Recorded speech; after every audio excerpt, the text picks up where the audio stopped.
ऐसा लाभ बांधा गाठी विठ्ठल पायी पडे मिठी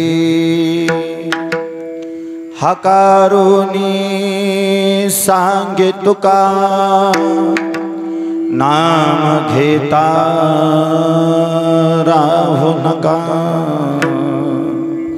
ऐसा लाभ बांधा गाठी विठ्ठल पायी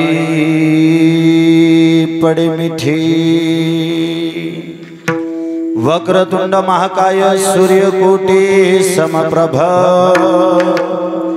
निर्विघ्नं कुरु मे देव सर्वकार्येषु सर्वदा महायोग पीठे तटे भेमरथ्यं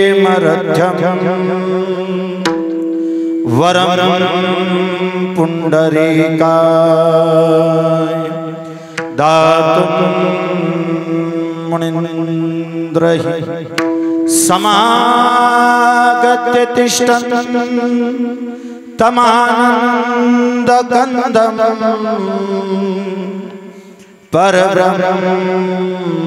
परब्रह्मलिङ्गं भजे पांडुरंगम पांडुरंगा करू प्रथम नमन दुसरे चरण संताच्या त्यांच्या कृपादाने कथेचा विस्तार बाबाजी सद्गुरु दास तुका जयाचा जने जन्म नामार्थ झाला जयाने सदावास नामात केला जयाच्या मुखे सर्वदा नाम कीर्ते नमस्कार त्या ब्रह्म चैतन्य मूर्ति मस्तक है पायावरे मस्तक है पायावरे मस्तक है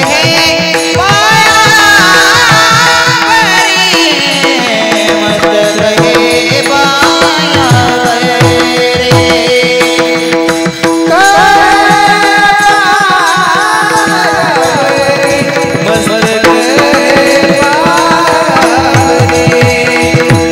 मस्तक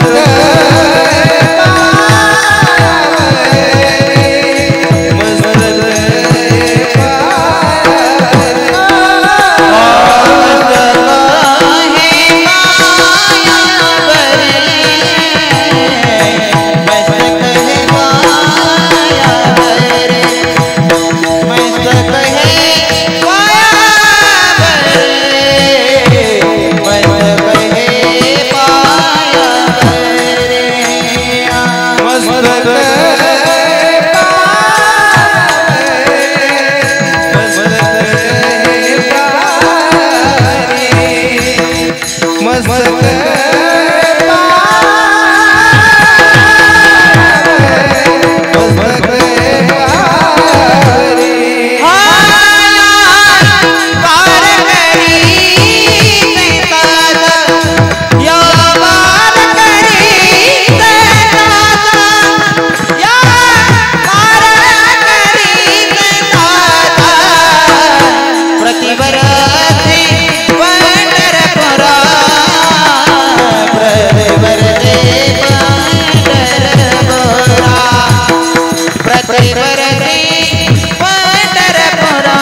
विठ्ठलच्या देवराया दंडवत तुझे पाया नाम घेता उठा उठी होय संसाराची तुटी ऐसा लाभ बांधा गाठी विठ्ठल पायी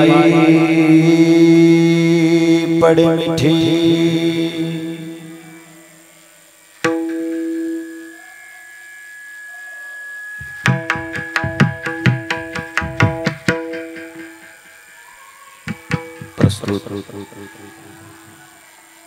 प्राप्त प्रसंग एको कमी करून आवाज द्या. कीर्तन रूपी सेवेसाठी आवाज द्या. आवाज द्या. आवाज. कीर्तन रूपी सेवेसाठी निवडलेला अभंग, गायलेला अभंग, उच्चारलेला अभंग अखंड महाराष्ट्राचा विचार करता, अखंड विश्वाचा विचार करता या विश्वातील एक अधिकार संपन्न संत. मुळात संत म्हटलं की त्याच्यापुढं विशेषत्वाने अधिकार संपन्न हा शब्द जोडावाच लागत नाही. या महाराष्ट्राच्या मातीमध्ये जेवढे म्हणून संत झाले सगळेच्या सगळे संत अधिकार संपन्न. ज्याचा त्याचा अधिकार वेगळा आहे, ज्याचं त्याचं अधिष्ठान वेगळं आहे, ज्याचं त्याचं कार्यकर्तृत्व वेगळं आहे. ज्ञान म्हटलं की ज्ञानोबा, शांती म्हटलं की नाथ बाबा, भक्ती म्हटलं की नामदेवराय आणि वैराग्य म्हटलं की तुकोबाराय. त्यातही आसाराम बुवा थोडं सोपं सांगतो. साधू संतांची उंची मोजत असताना आत्ताचा काळ बघून चालत नसतो. थोडासा कल्पनाशक्तीला जोर द्यावा लागतो आणि कल्पनाशक्तीला जोर देऊन शक्य झालं तर त्यांचा काळ आठवावा लागतो, ज्या काळामध्ये ते जगले, ज्या काळामध्ये त्यांनी हा प्रवास केला. आत्ता काय हो, दुनिया साधल्याची सोबती आहे, बुडत्याची पैरेकरी आहे. आता ज्ञानोबा तुकोबांचं नाव घेतल्याशिवाय आमच्यासारख्या पाप्यांच्या घरातल्या चुली पेटत नाहीत. हे ज्ञानोबा तुकोबांचे आमच्यावर असणारे उपकार आहेत. त्या कारणे आता आम्हाला त्यांचं नाव घ्यावंच लागेल. यंदा म्हणे ज्ञानोबारायांच्या जन्माला 750 वर्ष पूर्ण झाली, म्हणून सगळी मंदिर समिती एकत्र आली आणि मंदिर समितीनं निर्णय घेतला, आपण सगळे मिळून ज्ञानोबारायांच्या मंदिराला सोन्याचा कळस बसवू. सगळ्यांचा विचार झाला. विचारांती असं ठरलं, ज्ञानोबारायांच्या मंदिराला तब्बल 11 किलो सोन्याचा कळस बसवायचा नियोजन ठरलं. ओंकार बुवा त्याच्यासाठी किती पैसे लागतील ह्याचा अंदाज घेण्यात आला. म्हणे 11 किलो सोन्याचा कळस बसवण्यासाठी किमान 11 कोटी रुपये लागतील. बरं, आता 11 कोटी महाराष्ट्रातून जमा करायचे आव्हान करण्यात आलं आणि मंदिर समितीच्या पुढं मोठा पेच निर्माण झाला. मोठी अडचण आली. काय अडचण आली? कळस बसवण्यासाठी 11 कोटी रुपये खर्च येणार होता आणि अडचण अशी आली, एकाच माणसाने 11 कोटी रुपये वर्गणी दिली. आता एकाच माणसाने जर 11 कोटी रुपये वर्गणी दिली असेल तर बहुतेक समितीला निर्णय बदलावा लागला आणि या वर्षी ज्ञानोबारायांच्या मंदिराला 11 किलो नाही, तब्बल 25 किलो सोन्याचा कळस बसला. पण माझ्यासारख्या निर्बुद्धाला आजही असं वाटतं, ज्ञानोबारायांची उंची मोजण्यासाठी आजही आम्हाला मंदिरावरचा कळस बघावा लागत नाही. अंगणात असणारं पवित्र सुवर्ण पिंपळाचं झाडच ज्ञानोबांची उंची सांगतं.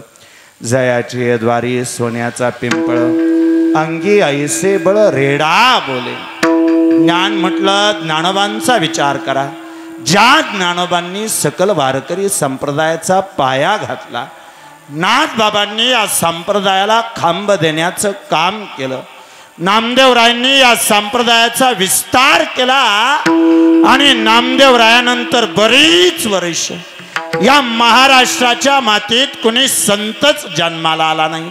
मग राहतं असं, चांगली माणसं जन्माला नाहीत आली की वाईट माणसं हायदोस घालतात एवढं नक्की. चांगली माणसं जन्माला नाहीत आली की वाईट माणसांचा काळ येतो एवढं मात्र निश्चित. नामदेवरायानंतर बरीच वर्ष या महाराष्ट्रात कोणी संत नव्हता. रामायण महाभारतासारखे ग्रंथ जर तुमच्या घरात सापडले तर तुमचा शिरच्छेद केला जात होता. एवढ्यापर्यंत या गोष्टी जाऊन पोहोचल्या. माझं स्वतःचं स्वच्छ मत आहे. आजही जो बोबाटा झालाय दुनिया वाईट आहे, दुनिया वाईट आहे, दुनिया वाईट आहे, मला असं वाटतं वाईट माणसं वाईट वागतात म्हणून दुनिया वाईट नाही. चांगली माणसं मुख गिळून गप्प बसतात म्हणून दुनिया वाईट आहे. नाहीतर कुबेर महाराज मला बाकीच्यांकडून जास्त अपेक्षा नाहीत.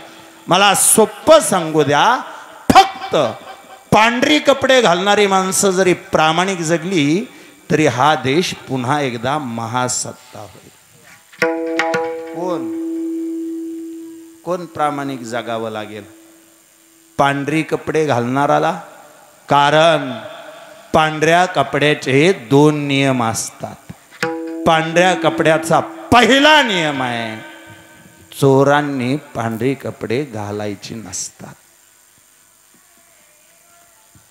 पांढऱ्या कपड्याचा पहिला नियम आहे, चोरांनी पांढरे कपडे घालायचे नसतात.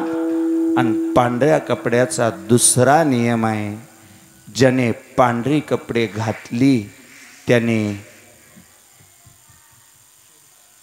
चोरी करायची नसते. नामदेवरायानंतर बरीच वर्षे हा महाराष्ट्र निपचित पडला होता. घटना घडली, साल होतं 1645. छत्रपती शिवाजी राजांनी स्वराज्याची शपथ घेतली आणि त्याच वेळी देहूस्थित असणाऱ्या जगद्गुरु तुकोबांच्या लक्षात आलं, जर हे स्वराज्य उभा करायचं झालं तर फक्त धारकऱ्याच्या जोरावर स्वराज्य उभा राहणार नाही. जेवढ्या ताकदीनं धारकरी उभा राहिलेत तेवढ्याच ताकदीनं वारकऱ्यांना उभा राहावं लागेल. हेच आम्हा करणे काम, बीज वाढवावे नाम या न्यायानं. पुन्हा एकदा मोडून पडलेला संप्रदाय तुकोबांनी उभा केला. झोपले होते त्यांना जागं केलं, जागे होते त्यांना उठून बसवलं, बसले होते त्यांना उभा केलं, उभा होते त्यांना चालायला लावलं, चालत होते त्यांना पळायला लावलं. पळणाऱ्याच्या खांद्यावर भगव निशान देऊन सकल वारकरी संप्रदाय पुन्हा एकदा उभा केला आणि त्या वारकरी संप्रदायाच्या कलस्थानी विराजमान झाले ते संत श्रेष्ठ तुकोबा. आजच्या अभंगामध्ये त्या विटेवरच्या मालकाच्या नामाचं महात्म्य सांगतात. तुकोबांच्या मुखातली भाषा, नाम घेता उठा उठी होय संसाराची तुटी. त्या विठेवरच्या मालकाचं नाम घेतलं तर तुम्ही त्या संसारापासून दूर निघून जाल. बुवा, संसार संसार संसार म्हणजे नेमकं काय? तुम्हाला आम्हाला संसाराचा जो अर्थ अपेक्षित आहे, बहुतेक संतांना तो अर्थ अपेक्षित नसावा. संत संसार या शब्दाचे 3 अर्थ करतात. संसार या शब्दाचा पहिला अर्थ आहे अहंकार. संसार या शब्दाचा दुसरा अर्थ आहे देह. आणि संसार या शब्दाचा तिसरा अर्थ आहे जन्म मृत्यू. एकदा तुम्ही त्या विटेवरच्या मालकाचं भजन केलं की तुमच्या अंतकरणातला फुगीरपणा निघून जातो, अंतकरणातली घमेण निघून जाते.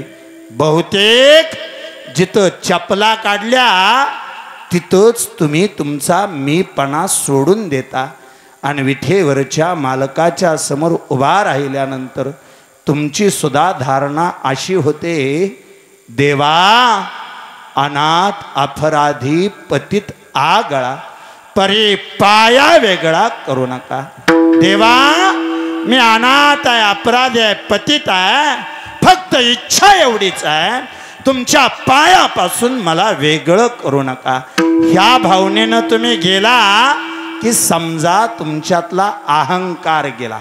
आणि सोपं सांगतो, त्या विटेवरच्या मालकाला एखाद्या वेळी अज्ञानी माणूस सहन होईल, पण ज्ञानाचा केलेला अहंकार त्याला कधीच सहन होत नाही. पहिली गोष्ट आहे, संसार म्हणजे नामस्मरणाने अहंकार दूर होतो. दुसरं, या देहाच्या संबंधाने असणारं प्रेम कमी होतं. आणि तिसरं, त्यांची सरली एरझार झाला सफल व्यापार. या न्यायानं जन्म मृत्यूच्या फेरातून माणूस मुक्त होतो.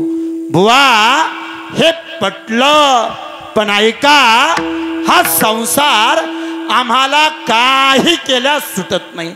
जोपर्यंत कीर्तनात बसतो तोपर्यंत आम्हाला असं वाटतं, बुवा सांगतोय ते बरोबर आहे, बुवा सांगतोय ते बरोबर आहे, बुवा सांगतोय ते बरोबर आहे. आणि घरी गेल्यावर ध्यानात येतं, धंदा असतो त्यांचा.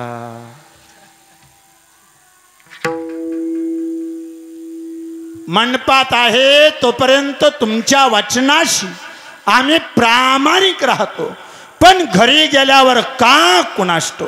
माणसाला जसं स्मशानभूमीत गेल्यानंतर तात्पुरतं वैराग्य येतं, तसं कीर्तनाच्या मंडपात बसल्यानंतर आम्हाला तात्पुरतं वैराग्य येतं. पण घरी गेलं की पुन्हा सगळं विसरून जातं. पुन्हा नेमकं कशावर लक्ष केंद्रित करावं हेच कळत नाही. तुकोबा सांगतात, लेकरांनो, संसार निश्चित करा, आधी प्रपंच करावा नेटका, मग परमार्थ साधावा विवेका.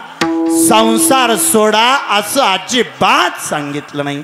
संसारी असावे असूनही नसावे, पण एक करा.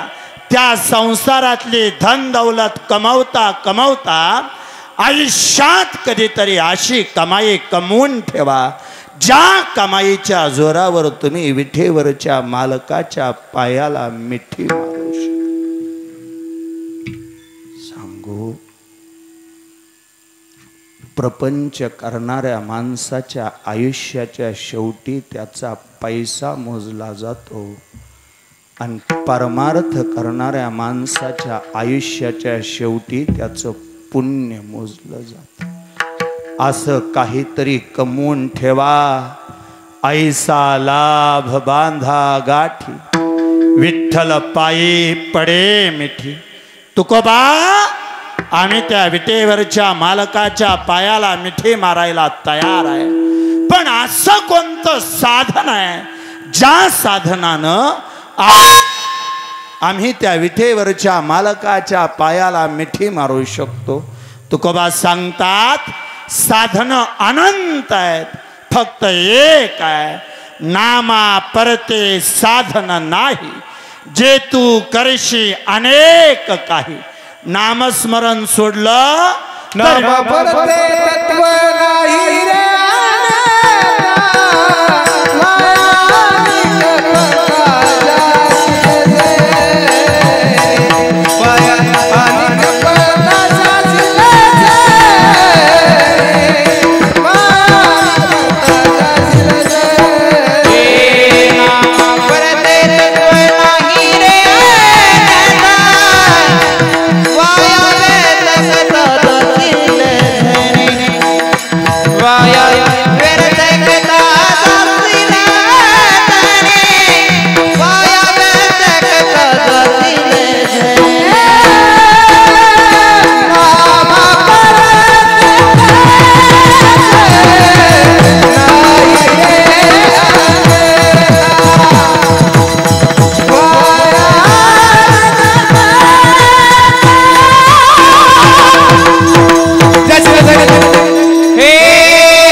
ऐका, नामा परते साधन नाही, जे तू करशी अनेक काही. म्हणून लेकरांनो मी तुम्हाला विनंती करतो, हकारोनी सांगे तुका, नाम घेता राहू नका. त्या नामस्मरणानं ज्या संसारापासून तुम्हाला प्रवृत्त व्हायचं, त्या संसारापासून तुमची ताटातूट होईल.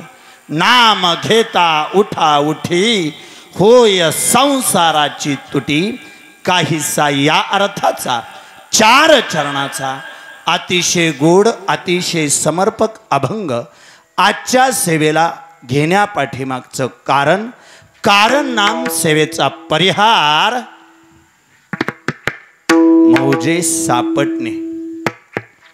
अखंड हरिनाम सप्ताह ग्रंथराज ज्ञानेश्वरी पारायण सोहळा बहुतेक वर्ष छापलं नाही आणि त्याचं कारण असं आहे, मोजून केला जातो त्याला प्रपंच म्हणा आणि न मोजता केला जातो त्याला परमार्थ म्हणा. त्याचा उल्लेखच नाही. उल्लेख नसलं की समजून घ्यायचं. पिढ्यानपिढ्या ही पारायण अशीच चालू आहेत. गेली कित्येक वर्ष म्हणण्यापेक्षा कित्येक पिढ्या झाल्या हे पारायण या ठिकाणी या गावामध्ये संपन्न होते. कुणीतरी सुरुवातीला हा सुंदर विचार केला असेल आणि त्या विचारातून गेल्या अनंत वर्षापूर्वी या गावामध्ये येवलेशे रोप लाविले द्वारी, त्याचा वेलो गेला गगनावरी या न्यायानं छोटीशी केलेली सुरुवात आज अखंड महाराष्ट्रभर पोहोचली. खरं तर ओंकार दादा सोप्पा आहे का? हा माढा तालुका, या तालुक्यानं संप्रदायाला 2 संत दिले. आसाराम बुवा संत सावता बाबा याच तालुक्यातले आणि संत कुर्मदासांची समाधी याच तालुक्यातली. 2 संतांच्या आयुष्यानं पुलकित आणि पावन झालेला हा तालुका, वैचारिक दृष्ट्या प्रचंड प्रगल्भ असणारा, सगळ्या बाबतीनं प्रचंड समृद्ध असणारा हा तालुका आणि या तालुक्यात असणाऱ्या या सापटणे गावामध्ये सगळ्या लोकांनी एकत्र येऊन मोठ्या आनंदाने सुरू ठेवलेलं हे पारायण. सोपं सांगतो, अलीकडच्या काळात गट तट राजकारण गरीब श्रीमंत अशा सगळ्या भिंती पाडून अख्खं गाव एका विचारानं एका सतरंजीवर बसू शकतं. असा गावात सध्या एकच कार्यक्रम जिवंत आहे, तो म्हणजे गावचा अखंड हरिनाम सप्ताह. जे गाव पारायणाला एक येत नाही ते गाव पुन्हा कधीच एक होऊ शकत नाही. पारायण हे बहुतेक गावच्या विकासाचा आत्मा मानून कुणीतरी सकाळच्या नाश्त्याची व्यवस्था, कुणीतरी महाप्रसादाची व्यवस्था, ज्याला ज्या पद्धतीनं देता आलं त्यानं त्या पद्धतीनं योगदान दिलं. सगळ्यांच्या सहकार्यानं सन्मान्य ही सगळी वारकरी मंडळी, आदरणीय ढवळे महाराज असतील, आदरणीय कुबेर महाराज असतील, यांच्या मार्गदर्शनानं आणि त्यांच्या सहित महाराष्ट्राच्या मातेतल्या दिग्गजांच्या उपस्थितीत आज अखंड महाराष्ट्राचं भजन वैभव व्यासपीठावरती उपलब्ध आहे. माझ्या उजव्या बाजूला सन्मान्य ओंकार महाराज जगताप आहेत, माझ्या डाव्या बाजूला सन्मान्य माऊली महाराज जामखेडकर आहेत, आदरणीय आसाराम गुरुजी मृदंगाची साथ देण्यासाठी विराजमान झालेत, नारायण महाराज गरड गुरुजींसहित ही सगळी मंडळी उपस्थित आहेत. तुम्हा सर्वांच्या चरणावरती नम्रतापूर्वक नतमस्तक होतो. या लहान लेकरांच्या चरणावरती नम्रतापूर्वक नतमस्तक होतो आणि निवडलेल्या अभंगाकडे प्रवृत्त होतो. विठ्ठल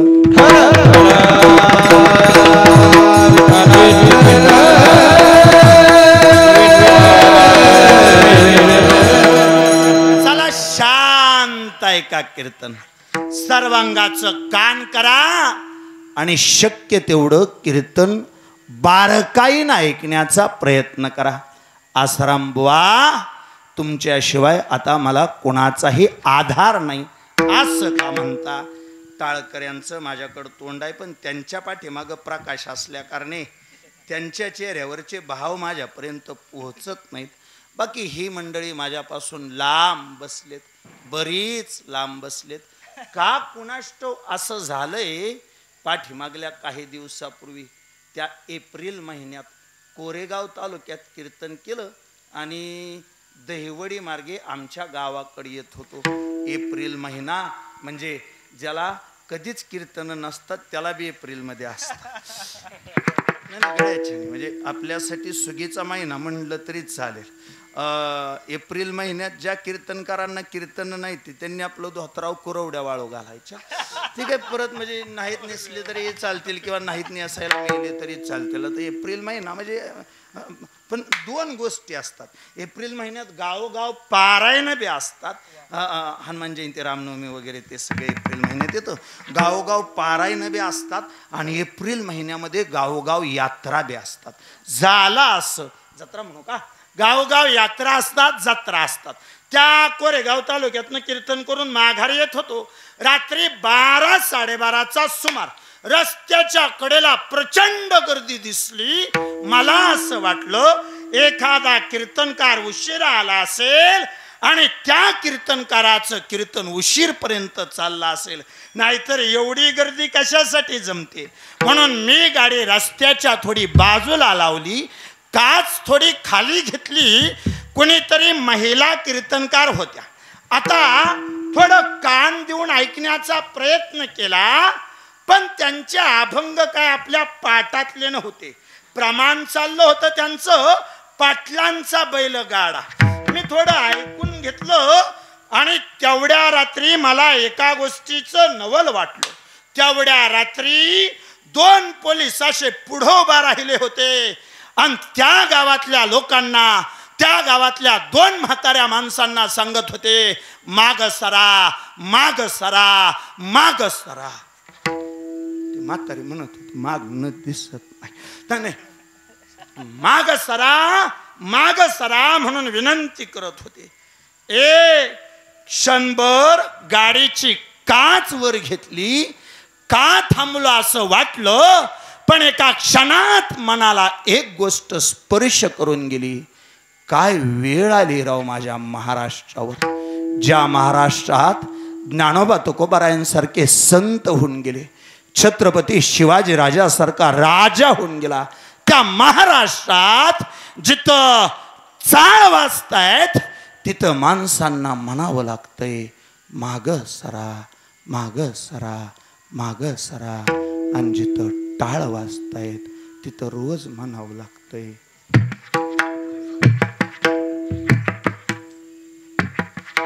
पुढं सरा, पुढं सरा.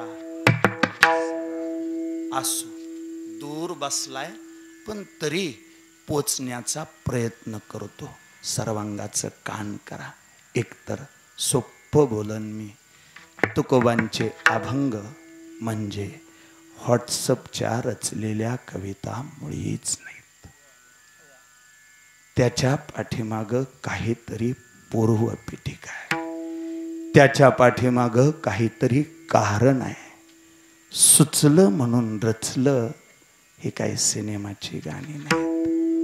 मी तुकोबांच्या चरित्राचा अभ्यास करीत असताना एका महान वक्त्याच्या मुखातून मला हे ऐकायला मिळालं. तुकोबांनी अभंग रचले म्हणजे सहजासहजी नाही. जसं ज्ञानोबांनी ज्ञानेश्वरी सांगितली आणि सच्चिदानंद बाबांनी लिहिली, तशी गाथा सुद्धा तुकोबांनी सांगितली आणि लिहिण्याचं काम केलं संताजी महाराज जगनाडेंनी. तुकोबांना अभंग स्फुरायचे, तुकोबांना अभंग सुचायचे, तुकोबा अभंग गायचे, संताजी बुवा अभंग लिहून काढायचे. पण एक व्हायचं, अभंग लिहिला की तुकोबा रुपया एवढं नाणं घ्यायचे, विस्तवावर ठेवायचे आणि विस्तवावर नाणं ठेवल्यानंतर ते नाणं लालबुंद व्हायचं आणि लालबुंद झालेलं नाणं तुकोबा स्वतःच्या जिभेवर ठेवायचे. चटका बसला तर अभंग फाडला जायचा आणि जिभेवर नाणं ठेवल्या ठेवल्या जर नाण्याचा दाह शांत झाला तरच अभंग गाथेत लिहिला जायचा. शांतपणे मनाला विचार आला, 4092 अभंगाचं दान तुकोबांनी तुमच्या आमच्या पदरात टाकलं, पण हे अभंग गात असताना तुकोबांच्या जिभेला किती वेळा चटका बसला याची कुठं नोंद नाही. आणि बहुतेक त्याची नोंद असती तर आमच्यासारख्या पाप्यांनी कीर्तनात संत साहित्यातले अभंग सोडून सिनेमाची गाणी गायली नसती. विचार आला, हे सगळं कोण सांगणार? एक तर अभंगाचं पावित्र्य कीर्तनकाराने जपावं का समाजाने? काय घेणं देणं समाजाला? हे आम्हीच जपावं. आणि का जपावं? या अभंगातल्या अक्षराचे आमच्यावर उपकार आहेत म्हणून जपावं. नाहीतर आणखी सोपं, अभंगाचं पावित्र्य कीर्तनकाराने जपावं, स्वराचं पावित्र्य गायनाचार्यांनी जपावं, मृदंगाचं पावित्र्य मृदंगाचार्यांनी जपावं. तेही किती जपावं? गुरुनाम गुरु शंकर बापू आपेगावकर. बापू मृदंग घेऊन अमेरिकेच्या विमानतळावर उतरले. असा खांद्यावर मृदंग होता, पेहराव हाच, नेहरू धोतर, वारकरी टोपी, खांद्यावर उपरणं. ह्या वेशात बापू अमेरिकेच्या विमानतळावर उतरले. संयोजक ज्यांनी बापूंना बोलवलं होतं ती संयोजक मंडळी बापूंजवळ आली आणि त्यातल्या काही संयोजकांनी बापूंना विनंती केली, तुमच्या खांद्यावर असणारं वाद्य आमच्याकडे द्या, आम्ही ते वाद्य घेतो. बापूंनी मृदंग असा खांद्यावर धरला होता. का कुणास ठाऊक संयोजकांनी प्रचंड विनंती केली, पण बापूंनी खांद्यावरचा मृदंग कुणाच्याच हातात दिला नाही. तिथं एक मराठी पत्रकार होता, त्याने ते बघितलं. एकतर वारकरी पोशाखातला महात्मा अमेरिकेत दिसल्यावर त्याचं मन भरून आलं. तो धावत आला, त्याने असा माईक समोर धरला आणि गुरुनाम गुरु बापूंना त्याने प्रश्न विचारला, म्हणे तुमच्या खांद्यावरचं वाद्य तुम्ही कुणाकडेच का देत नाही? का कुणाष्टो, पण अमेरिकेच्या विमानतळावर बापूंच्या डोळ्यातून खळकन पाणी आलं. मृदंग खांद्यावर आहे आणि बापू सांगतात, मी हा कुणाकडेच देत नाही. त्याचं एकच कारण आहे, हा खांद्यावर आहे म्हणून मी अमेरिकेत आहे. तुमच्या सगळ्यांसाठी हे वाद्य असेल, पण माझ्यासाठी तो माझा पांडुरंग आहे. जर मृदंग हा मृदंगाचार्यासाठी पांडुरंग असेल, स्वर हा गायनाचार्यासाठी पांडुरंग असेल, तर अभंग हा आम्हा कीर्तनकारांसाठी आमचा पांडुरंग आहे. त्याला प्रमाण मानून आजच्या अभंगाची पूर्वपीठिका मांडत असताना बहुतेक झालं असं, त्या देहूमध्ये एकादशीच्या कीर्तनाची परंपरा होती. म्हणजे प्रत्येक एकादशीला कीर्तन असायचं. त्या लवळला बघा अमावशेला कीर्तन असते, तसं प्रत्येक एकादशीला कीर्तन असायचं.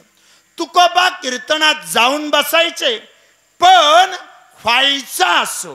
कधी कधी एखादा कीर्तनकार तारीख घ्यायचा आणि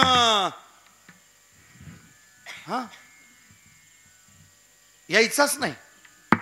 हे कधीपासून चालू आहे, ते तवापासूनच चालू आहे. फक्त एक आहे, त्यावेळी कीर्तनकार कीर्तन बुडवायची त्याची कारणं वेगळी होती. आता आमच्याकडून बुडतात त्याची कारणं वेगळी आहेत.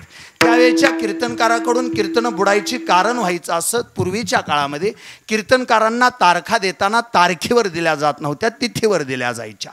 बहुतेक तारखा देताना फोनवर दिल्या जात नव्हत्या. एकतर आळंदीला समाधी सोहळ्याच्या निमित्ताने किंवा पंढरपुरात आषाढीच्या निमित्ताने तारखा दिल्या जायच्या. कीर्तनकार तारखा लिहिताना तिथीवर लिहायचे. ज्या तिथीला कीर्तनकाराने तारीख घेतली, कीर्तन घेतलं, त्या सेवेला कीर्तनकार यायचे म्हणजे यायचेच.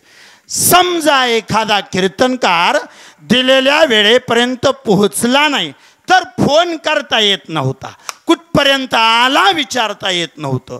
गावातली लोक कीर्तनकाराची वेळ, कीर्तनकाराची वाट, कीर्तनाची वेळ होस्तोवर बघायची. पण एकदा कीर्तनाची वेळ झाली आणि कीर्तनकार नाही पोहोचला तर मग त्या कीर्तनकाराच्या जागी दुसरा कीर्तनकार उभा केला जायचा. पण दुसरा कीर्तनकार कीर्तनाला उभा राहताना अगोदर ज्या कीर्तनकाराला तारीख दिलती त्या कीर्तनकाराला अख्खं गाव मिळून भावपूर्ण श्रद्धांजली व्हायचं आणि मग कीर्तन सुरू व्हायचं. गावाचा असा समज व्हायचा, ज्या अर्थी तारीख देऊन सुद्धा बुवा आला नाही त्या अर्थी बहुतेक बुवा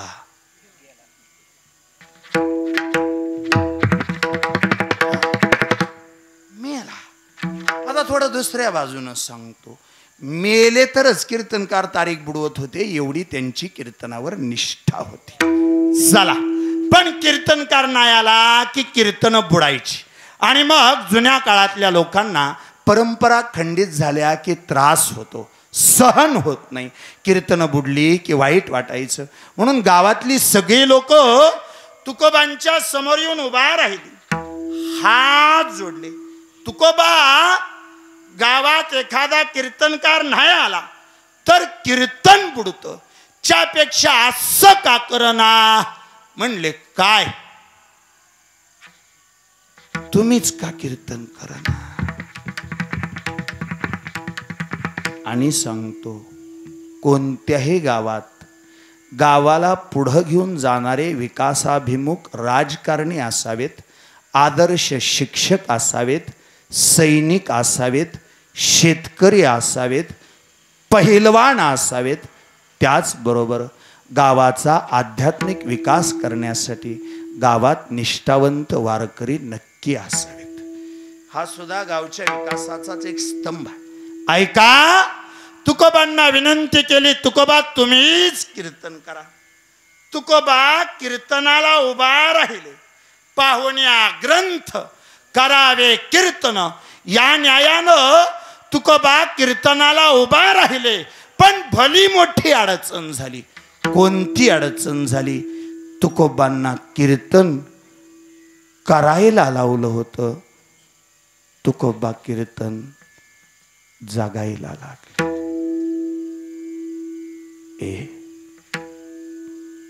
कीर्तन करणं खूप सोपं आहे, कीर्तन जगणं खूप अवघड आहे. अजून सांगतो, कीर्तनावर जगणं खूप सोपं आहे, कीर्तन जगणं खूप अवघड आहे. गुरुवर्य अनिल महाराज पाटील बार्शीकर त्यांच्या कीर्तनात एक वाक्य बोलून गेलते. अनिल बाबा म्हणले होते, कीर्तनकार 2 तास किती चांगलं कीर्तन करतो ह्याला शून्य किंमत आहे. कीर्तनकार 2 तास किती चांगलं कीर्तन करतो ह्याला शून्य किंमत आहे. उरलेले 22 तास किती चांगलं वर्तन करतो ह्याला जास्त किंमत आहे. ऐका, बोले तैसा चाले त्याची वंदावी पावले, या न्यायानं तुकोबा कीर्तनाला उभा राहिले. 18 पगड जातीची माणसं कीर्तनात येऊन बसायला लागली. तुकोबांनी उलट त्यावेळच्या धर्मपंडितांना आव्हान करावं. वेदांचा तो अर्थ आम्हासीच ठावा, येरांनी वाहवा भार माता किंवा घोटवेन लाळ ब्रह्मज्ञान्या हाती. या न्यायानं सगळ्यांना एकत्र केलं. या संप्रदायाच्या छताखाली सगळ्यांनी या, नर असला या नारी असला तरी या रे या रे लहान थोरे या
लहान थोर, याती भलती नारी नर, करावा विचार न लगे चिंता कवनाशी, किंवा मग सकलांशी येथे आहे अधिकार.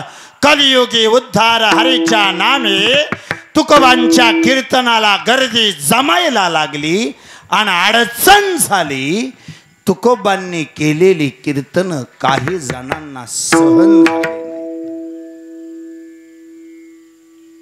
का कुणाष्टो, हाच आजार अलीकड बोकाळत चाललाय. दुसऱ्या कीर्तनकाराने स्टेटस ठेवलं, आजची कीर्तन सेवा, की माझ्या पोटातच दुखायला सुरुवात होती. मी दाखवलं डॉक्टरला, म्हणले नाही ह्याच्यावर काही इलाज नाही. म्हणले दिसत नाही ह्या आजाराचा इलाज होऊ शकतो, बघवत नाही ह्या आजाराचा कुठंच इलाज नाही. म्हणजे दिसत नाही तर मग त्याचा इलाज होऊ शकतो म्हणले, पण तुम्हाला जर एकमेकाचं बघवतच नसेल तर मग ह्या आजाराचा कुठंच इलाज होत नाही. आणि का कुणाष्टो बहुतेक आपापल्या क्षेत्रातलीच माणसं आपापल्या क्षेत्राचे पाय ओढण्याचा प्रयत्न करतात. असं एकच क्षेत्र आहे ओंकार बाबा, मी प्रचंड विचार केला, पण मला असं लक्षात आलं, राजकारणापासून समाजकारणापासून अध्यात्मापर्यंत सगळ्या क्षेत्रातली माणसं एकमेकाचं पाय ओढण्याचा प्रयत्न करतात. फक्त एकच क्षेत्र आहे जिथं ती माणसं एकमेकाचा अजिबात पाय ओढत नाहीत, ते क्षेत्र म्हणजे दारुड्यांचं. नाही गळ्या शपथ, माझ्या बोलण्याचा राग येईल तुम्हाला, पण एक दारोडा दुसऱ्या दारोड्याला भेटला तर हात धरतो आणि पुढं वळतो.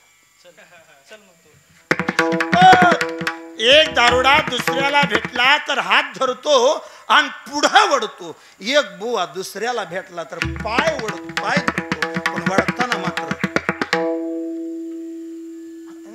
हे असंच आहे.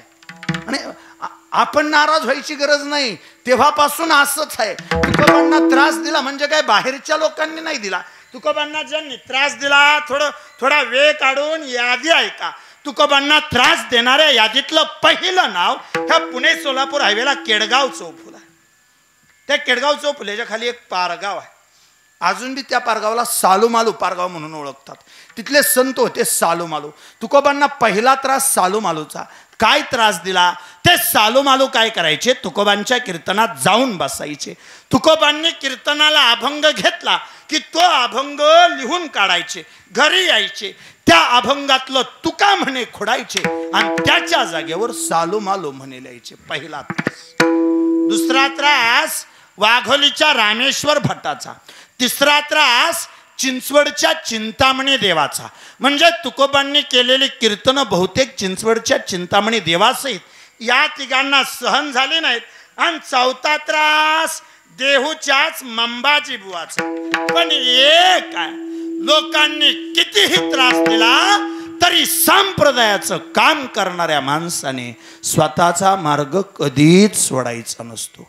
कधीच नाही. दुनिया तुम्हाला चांगलं म्हणेल ह्या भोळ्या अपेक्षेने परमार्थ करूच नका.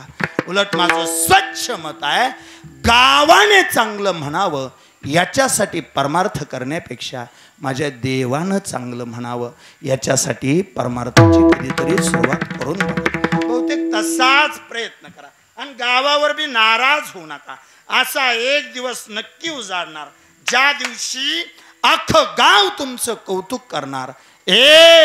ज्या लोकांबरोबर तुमचं पटत नाही अशी लोक सुद्धा तुमचं कौतुक करणार.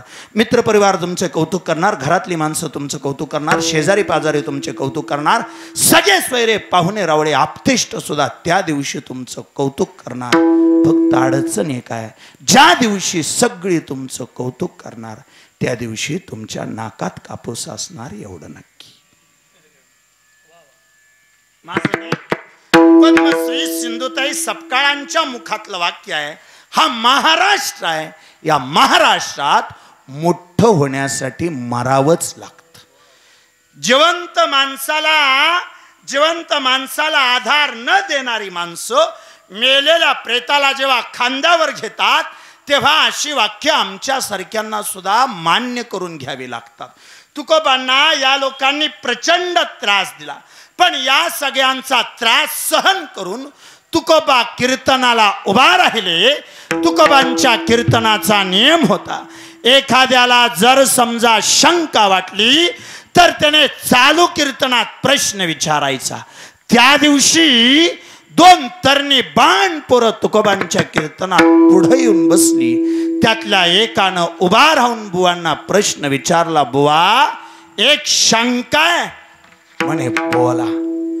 का कुणास आमच्या सापटण्याचा विचार केला तर लहान लेकरापासून म्हाताऱ्या माणसापर्यंत, गरिबापासून श्रीमंतापर्यंत सगळी माणसं कोणत्या ना कोणत्या कारणानं पण दुःख आहेत हो.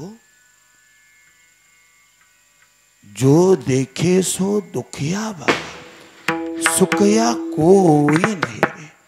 ज्याच्याजवळ नाही ते सुद्धा दुःखी, ज्याच्याजवळ आहे तो सुद्धा दुःखी. का कुणाष्टव दोघही पोटासाठीच पळतायत. गरीब पळतो पोटासाठी, श्रीमंत पळतो पोटासाठी. फरक एवढाच झालाय, गरीब दिवसभर पोट भरण्यासाठी पळतोय आणि श्रीमंत पहाट पहाट पोट कमी करण्यासाठी पळतोय. पण पोटासाठी पळावं सगळ्यांना लागतंय एवढं मात्र निश्चित. बुवा आजच्या कीर्तनात बाकी काही नाही सांगितलं तरी चालेल, फक्त एक करा, आम्ही सगळे दुःखी का आहोत त्याचं कारण सांगा. आणि हो, नुसता आजार सांगून आजार बरा व्हायचा नाही, त्याच्यासाठी एखादा उपाय सांगा. आता मुळात तुमच्या दुःखाचं कारण सांगायचं. याच्यासाठी तुकोबांनी शांतपणे प्रश्न विचारला. म्हणे सोपं सांगा, एक मिरची घेतली तर ती तिखट लागेल आणि त्या मिरचीपासून एक लहानसा तुकडा बाजूला काढून खाल्ला तर तो लहानसा तुकडा मात्र तिखट लागणार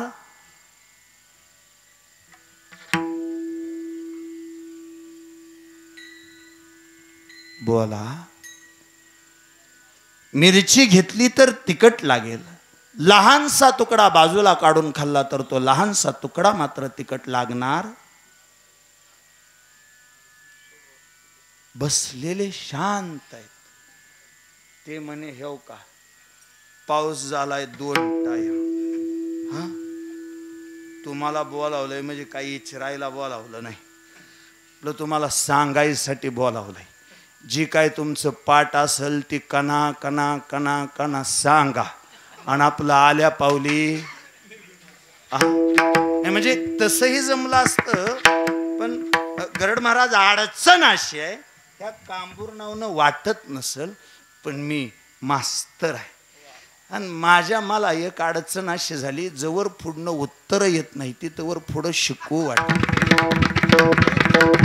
ही कांबूर्ण म्हणजे ह्याला पर्यायच नाही ते बाबा. मस्त आता ह्याला लय ह्याच्यावनं भांडणं झाली, कळवंडी झाल्या, खवळाखवळी झाली, पण काय करतोय मी तरी.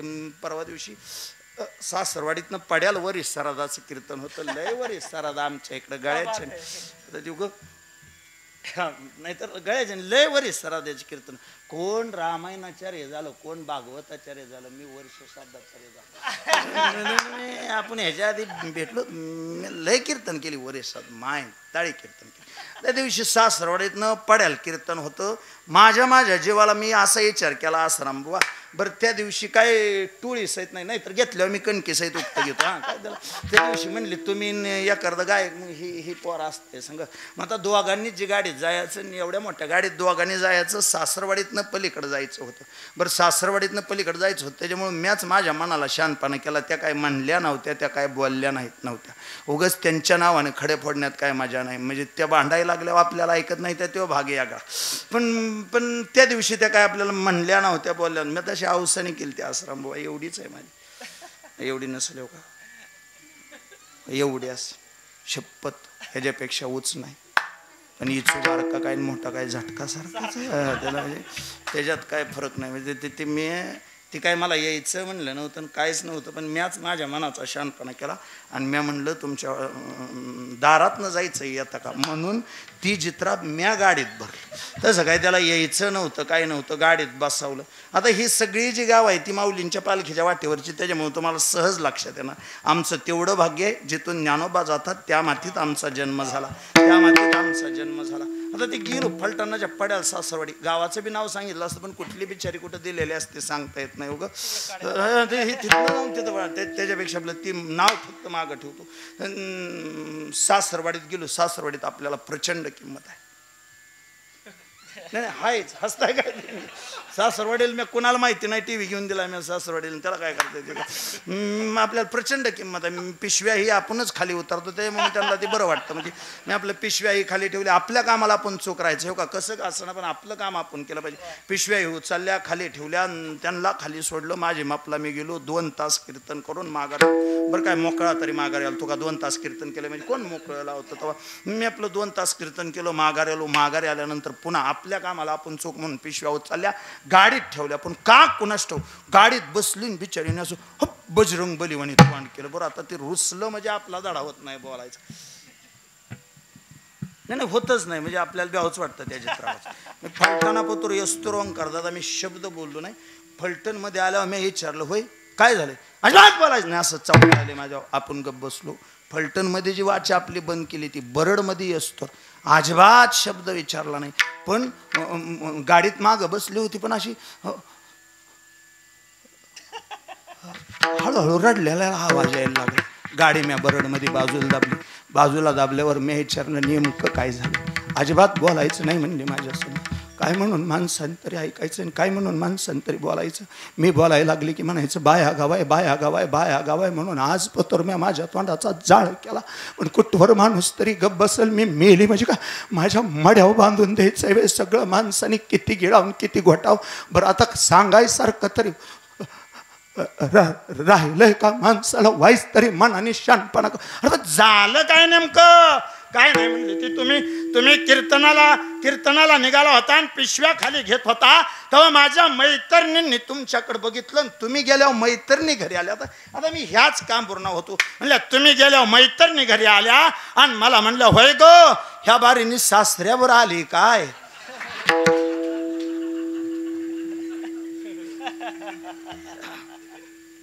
बहुतेक आता ह्या काम पूर्णामुळे वाटलं असेल त्याला आपण असं फसू नका त्या कामरुणाला. थोडं थोडं थोडं बोला, अगदी थोडं थोडं. मी साधा सोपा प्रश्न विचारला होता. एक मिरची घेतली तर तिखट लागेल, त्या मिरचीपासून लहानसा तुकडा बाजूला काढून खाल्ला तर तो लहानसा तुकडा मात्र तिखट लागणार. आता सावध झाले. लहानसा तुकडा तिखट लागणार. एक गुळाचा खडा घेतला अख्खा खाल्ला तर गोड लागेल, लहानसा तुकडा खाल्ला गोडच लागेल. मिठाचा अख्खा खडा घेतला खारट लागेल, लहानसा तुकडा खाल्ला खारटच लागेल. कारलं अख्खं खाल्लं कडू लागेल, लहानसा तुकडा खाल्ला कडूच लागेल. बुवा आता अशी किती वेळ यादी सांगणार आहे. यादी थांबवतो आणि ही यादी सांगण्यापाठीमागचं कारण सांगतो. मला एक मुद्दा तुमच्या पुढं मांडायचा होता की मुळापासून त्याचा अंश बाजूला केला तरी अंशाने स्वतःचा मूळ स्वभाव सोडला नाही. मिरचीचा तुकडा मिरचीसारखा राहिला, गुळाचा तुकडा गुळासारखा राहिला, मिठाचा तुकडा मिठासारखा राहिला, कारल्याचा तुकडा कारल्यासारखा राहिला. मी सांगतो म्हणून उद्या एक काम करा. झोपेतून उठल्या उठल्या मोबाईलला हात लावण्याआधी एक 5 मिनिटं शांत बसा आणि स्वतःच्या मनाला प्रश्न विचारा, मी कोण आहे. ज्ञानोबा सुद्धा सांगतात आहे मी कोण. करावा विचार. एकदा फक्त 5 मिनिटं शांत बसा आणि स्वतःच्या मनाला प्रश्न विचारा, मी कोण आहे. ही सदा पाटील माधा पाटील ही पुन्हा ठेवलेली नाव आहे. ती तुम्हाला जन्माला आलता तेव्हा तुम्हाला ह्यातलं कोणतंच नाव नव्हतं. एक 5 मिनिटं विचार करा, मी कोण आहे. आणि उत्तर सापडलं नाही तर स्वतःच्या मनाला नक्की सांगा, मी त्या देवाचा एक अंश आहे. जर मिरचीचा अंश मिरचीसारखा राहिला, गुळाचा अंश गुळासारखा राहिला, कारल्याचा अंश कारल्यासारखा राहिला, मिठाचा अंश मिठासारखा राहिला, तर हा जर देवाचा अंश आहे तर ह्याने सुद्धा हुबेहूब कोणासारखं देवासारखं राहायला पाहिजे होतं. आता आणखी एक गोष्ट करा, स्वतःला पुन्हा लगेच प्रश्न विचारा, मी देवासारखा हाय का. कारण तुम्ही नेमके कसे आहात हे फक्त दोघांनाच माहिती आहे. एक तुमची तुम्हाला आणि दुसरं देवाला. बाकी अजून तुम्ही बायकोला सुद्धा कळून दिलं नाही, आपलाच गंगाधर शक्तिमान आहे. नेमके कसे आहात हे दोघालाच माहिती आहे. बाकी दुनिया तुमच्याबद्दल अंदाज बांधते. नाहीतर खरं सांगा, आपण जर देवाचा अंश आहे तर काल आपण भावाच्या रानातून निघालेल्या ऊसाचा ट्रॅक्टर अडवला आणि आपण त्याला सांगितलं माझ्या रानातून ट्रॅक्टर जाऊ द्यायचा नाही. जुन्या काळी जाहिरात लागायची, उठा उठा दिवाळी आली, मोती स्नानाची वेळ झाली. आता जाहिरात बदलली, उठा उठा दिवाळी आली, भावाच्या उसाला तोड आली, ट्रॅक्टर अडवायची वेळ झाली. बहुतेक स्वतःच्या मनाला विचारा, मी त्या देवासारखा हाय का. आपली म्हस दूध देताना 5 लिटर देती तरी टिंबुर्णीच्या गुजराला आपला 10 लिटर चारते बाय.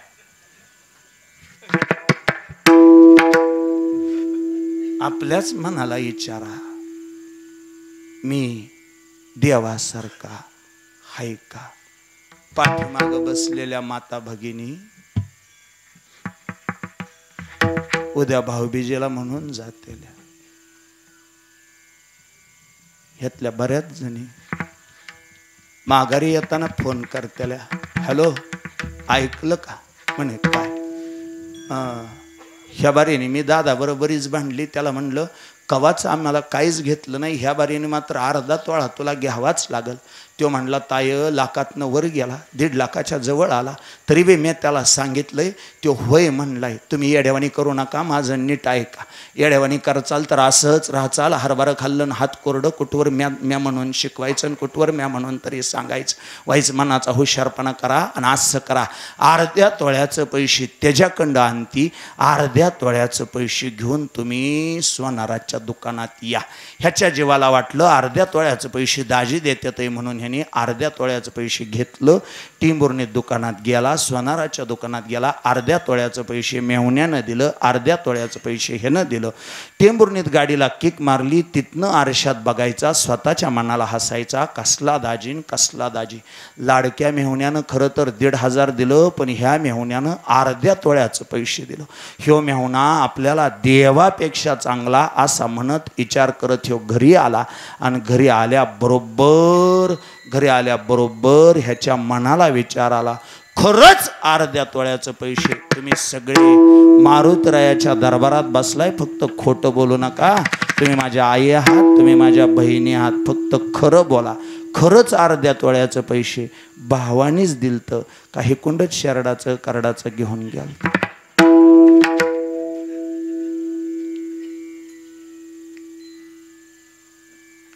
म्हाताऱ्या येत्या तेवढ्या टकाळल्या.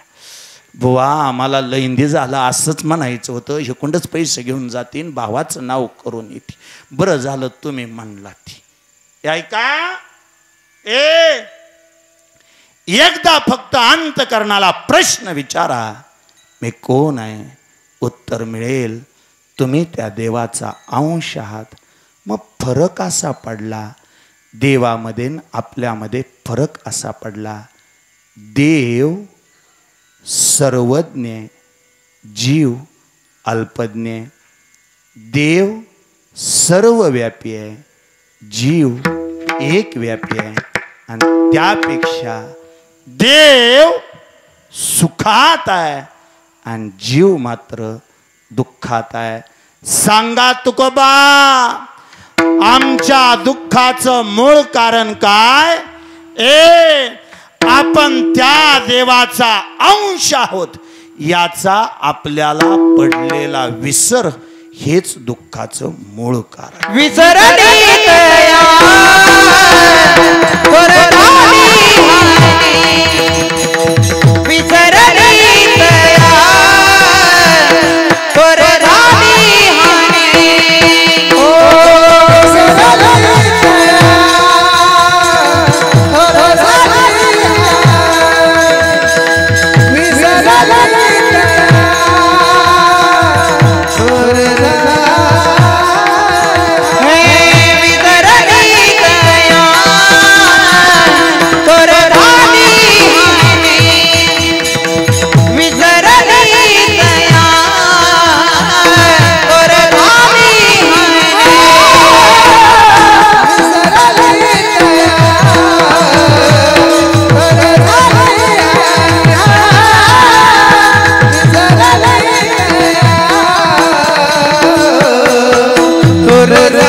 तुमच्या माझ्या दुःखाचं मूळ कारण एक आहे. आपण त्या देवाचे अंश आहोत याचा आपल्याला विसर पडला. विसरली तया थोर झाली हानी, पचतील खाणी 84च्या बुवा. पण सुरुवातीलाच तुम्हाला आम्ही सांगितलं होतं, नुसता आजार सांगून आजार बरा होत नसतो, त्याच्यावर एखादा उपाय सांगा. तुकोबा सांगतात, या दुःखावर एक उपाय, आपला तो एक देव करून घ्यावा. तेने विन जीवा सुख नोहे. त्या भगवंताला आपलं म्हणा, सुखी व्हाल. बर, त्या देवाला आपलं म्हणायला हरकत नाही, त्या देवाशी संधान साधायला हरकत नाही. पण तुकोबा, तो देव आमचा होण्यासाठी आम्हाला करावं काय लागेल? काही नाही म्हणले. साधं सोपं आहे, साधं सोपं आहे. त्या भगवंताचं भजन करा. त्याचं भजन केल्यानंतर तो सहजतेने आळवता येतो, प्राप्त करता येतो. केलं असतं भजन, पण अलीकडं आमची अडचण अशी आहे, आम्हाला घरात आटा नसला तरी चालतोय, पण मोबाईलला डाटा असल्याशिवाय करमत नाही. म्हणजे व्यस्त जीवनशैली झाली. आम्ही जरा व्यस्त झालो. तुकोबा सांगतात, अरे किती व्यस्त झाला तरी लक्षात ठेवा, तुका म्हणे काळा हाना तोंडावरी, भाता भरा हरी राम बाणे. राम नामस्मरणाचा भाता भरा आणि त्या निष्ठुर काळाच्या तोंडावर मारा. तुकोबा, वेळेची मर्यादा आहे. आणि नुसती वेळेचीच नाही हो, हे पापी पोट भरण्यासाठी काम करावं लागतं. तुकोबा सोपे बोलले, कामामध्ये काम काही म्हणा राम राम, जाईल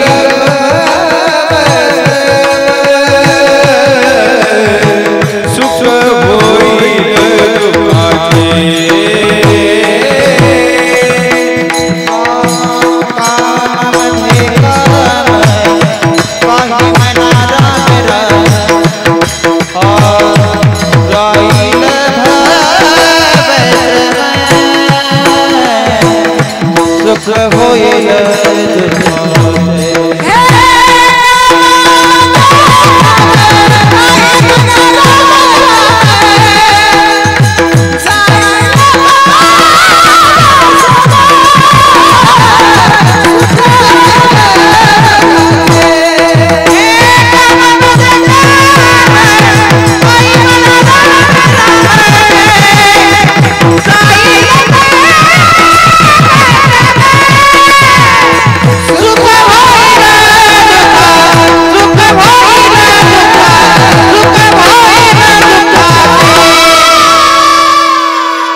कामामध्ये काम, काही म्हणा राम राम. किंवा मग सोप्प लेकरांनो, भजन करण्यासाठी न लगती सायास जावे वनंता, त्याच्यासाठी वेगळं काही करावं लागत नाही. उठाउठी जरी त्याचं नाव घेतलं तरी संसाराची ताटातूट होऊन जाते. नाम घेता उठा उठी, नाम घेता उठा उठी, नाम घेता उठा उठी, नाम घेता उठा उठी.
नाम घेता उठा उठी होय संसाराची तुटी.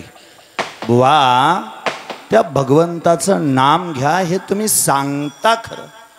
आजपर्यंत कुणी घेतलं कुणाचा उद्धार झाला. म्हणे ऐका, अनेकांनी घेतलं अनेकांचा उद्धार झाला. उलट नाम घेता वाया गेला. ऐसा कोणी देखिला आजपर्यंत असा कोणी बघितलाही नाही आणि असा कोणी ऐकलाही नाही. त्या भजनाने नामस्मरणाने साधू संतांचा उद्धार, जीवाचा उद्धार, पक्षांचा उद्धार. आणि सोप्पं आहे का? अगदी टोकाचं. अनंत कोटी ब्रह्मांड नायक सच्चिदानंद श्रीमंत सद्गुरू ब्रह्मचैतन्य गोंदवलेकर महाराज यांच्या नित्यपाठामध्ये आलेलं प्रमाण असं आहे, विरोध भक्तीने रावण वैकुंठपदी पाठविला श्रीराम. म्हणजे नामस्मरणानं कुणाचा उद्धार केला असं जर म्हणत असाल तर त्या नामस्मरणानं राजा रावणाचा सुद्धा उद्धार केला, राक्षसाचा सुद्धा उद्धार केला. मरत होता आणि मरताना शेजारी प्रभू रामचंद्र उभा होते. देवानं विचारलं, रावणा आयुष्यातला शेवटचा श्वास घेतोय, सांग फक्त तुला काय देऊ. रावण म्हणे, देवा काय कमी आहे म्हणून मागो तुझ्याकडं. 7 कोटी सोन्याचे घर आहेत. एका एका घराला 3-3 चौकटी आहेत. एका एका चौकटीला 22.5 क्विंटल सोनं आहे. 9 ग्रहाच्या पायऱ्या करतो, मग जाऊन सिंहासनावर बसतो. सिंहासनावर बसताना शनिदेवाच्या मस्तकावर पाय देऊन सिंहासनावर विराजमान होतो. देवाचा राजा इंद्र माझ्या डोक्यावर छत धरून उभा राहतो. तुमचा वायुदेव माझं नगर झाडतो. मेघ राजा माझ्या घरी पाणी भरतो. गणपती माझी गाढवं वळतो. खंडोबा माझी दाढी करतो. आणि मी जर देवपूजेला बसलो तर तुमचा ब्रह्मदेव गंधगोळी उघडून द्यायचं काम करतो.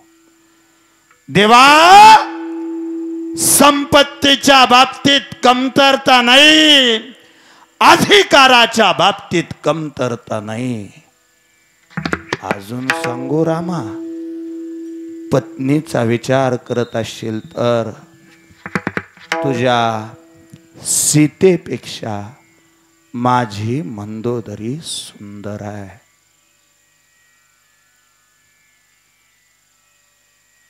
काय म्हणला रामा? तुझ्या सीतेपेक्षा माझी मंदोदरी सुंदर आहे. राम म्हणे, ते बाकी सोन्याचं हे जर राहू दे, पण जर माझ्या सीतेपेक्षा तुझी मंदोदरी सुंदर होती तर मग तू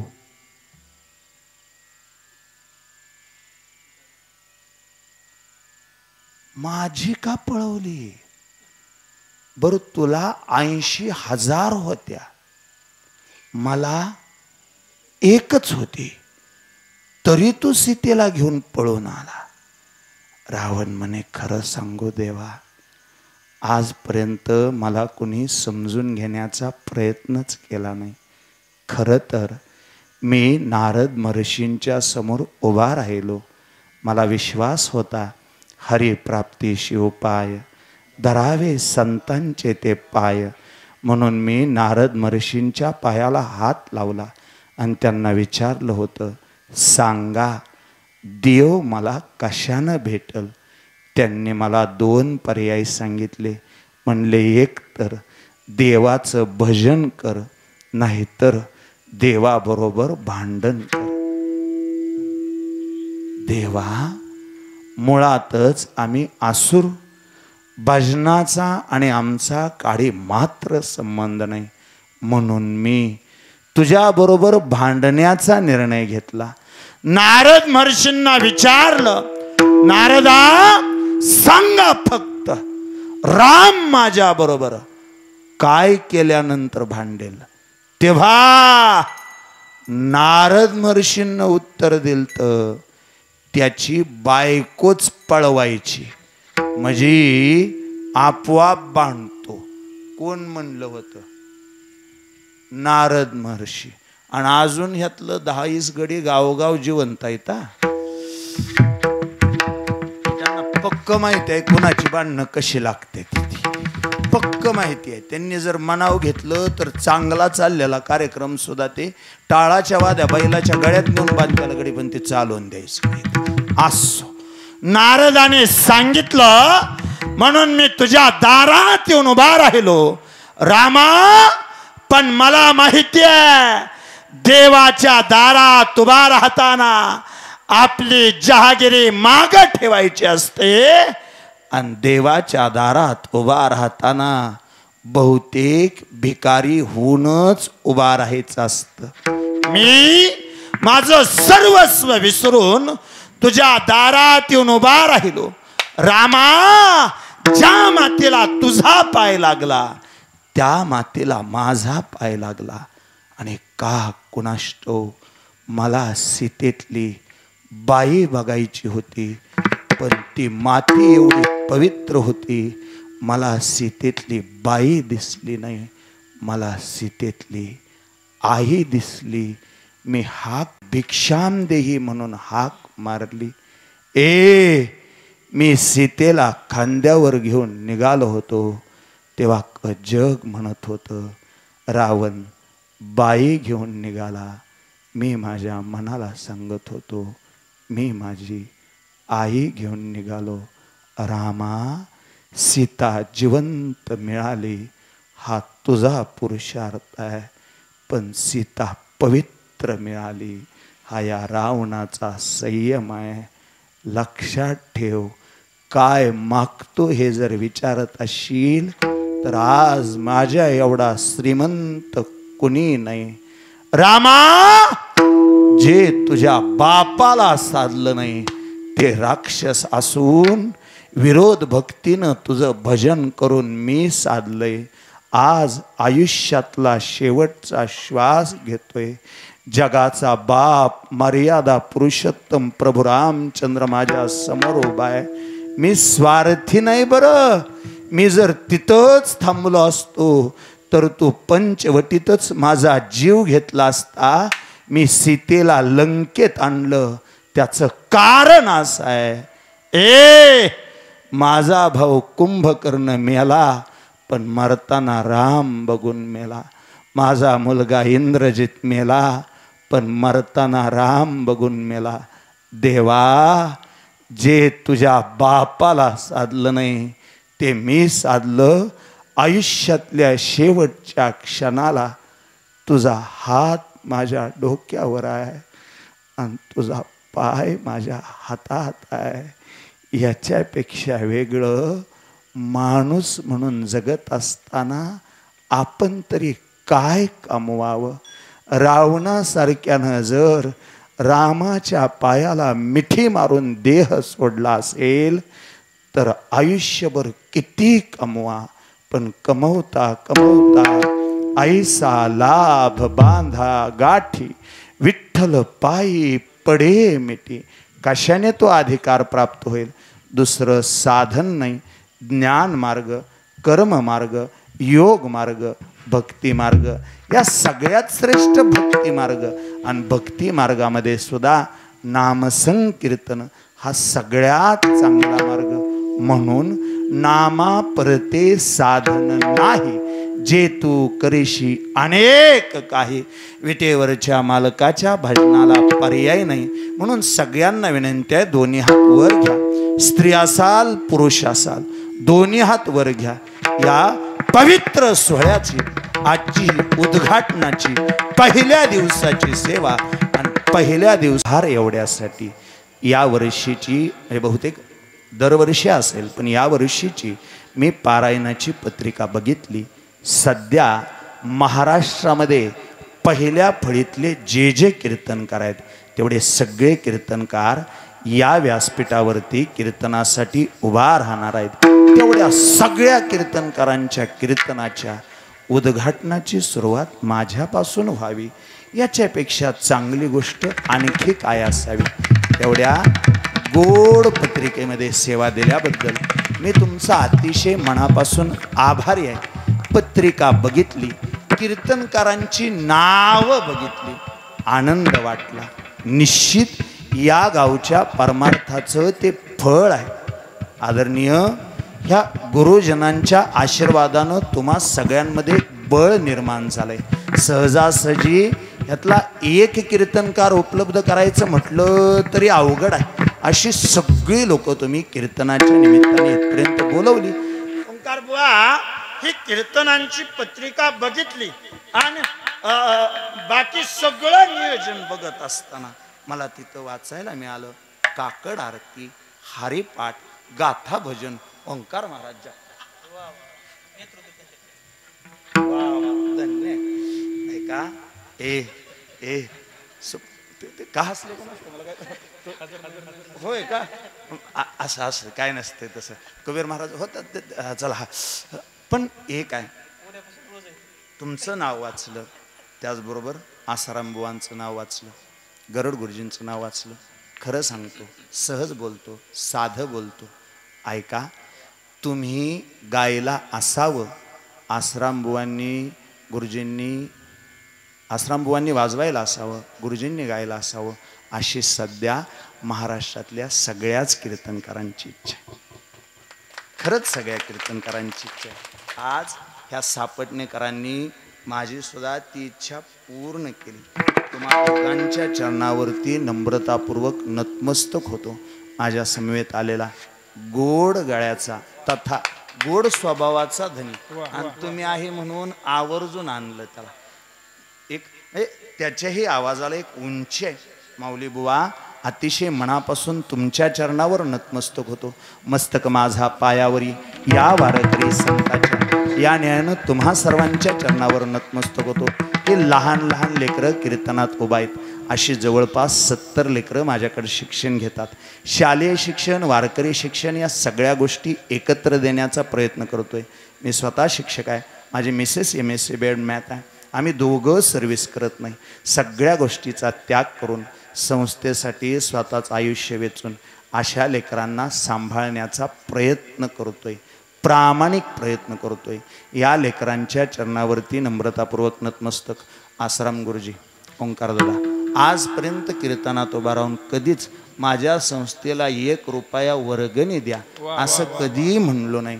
माझा स्वतःचा स्वच्छ विचार असा आहे, जोपर्यंत पंढरपूरचा काळा देव उभा आहे तोपर्यंत या लेकरांना कधीच काही कमी पडणार नाही असा माझा एक विश्वास आहे. सगळ्यांच्या चरणावर नतमस्तक होत असताना या लेकरांमध्येच एक छोटंसं लेकरू आलंय. हाय, उभा आहे का नाही इकडे? ते उभा आहे. तुम्ही त्याला म्हणला बस, पण नाही बसत. ते उभा राहतंय 2 तास.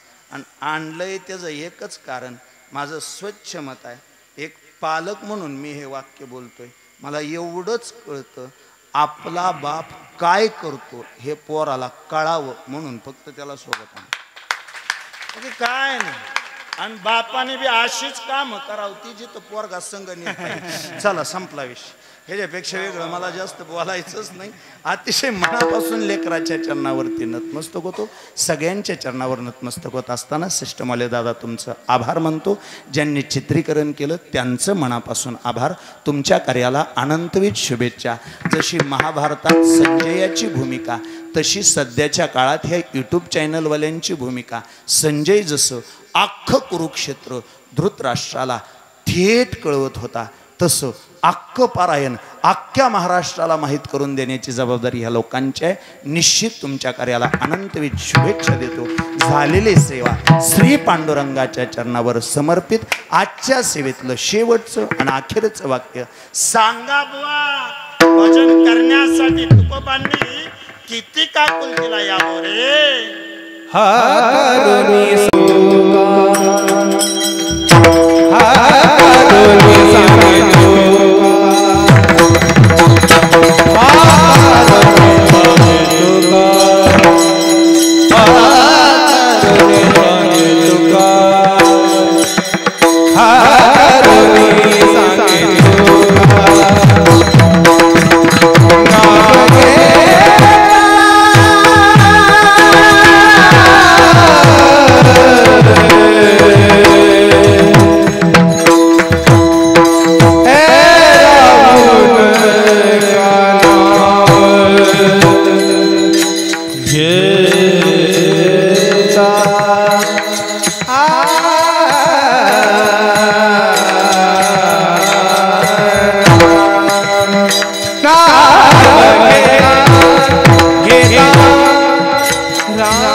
विठ्ठल